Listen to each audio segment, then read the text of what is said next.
When you look back on your faith journey, and for some of you that could be many decades, for some of you it might even just be a few days, what obstacles made it difficult for you to believe? More specifically, what made it difficult for you to believe that God was for you and He wants the best for you?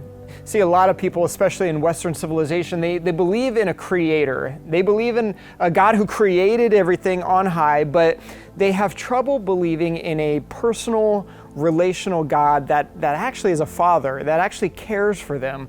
Now, why is that? According to a massive amount of research and plenty of personal anecdotes, we see non-believers, people who don't believe that God is for them, see the way believers act and immediately want nothing to do with God. Historically, we've seen murder, discrimination, embezzlement, greed, all because someone said, God told me to do this.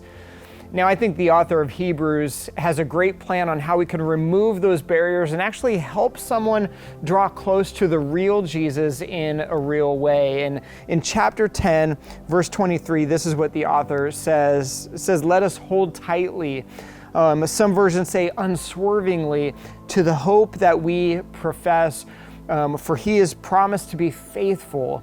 And let us consider how we may spur on one another toward love and good deeds. And this version in the NLT says, love and good works, encouraging one another.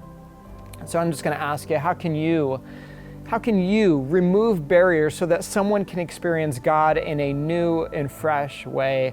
I think it's holding on to the hope that we have. Holding on to that belief, holding on to the faith that we have. And then the second thing, demonstrating love and good deeds.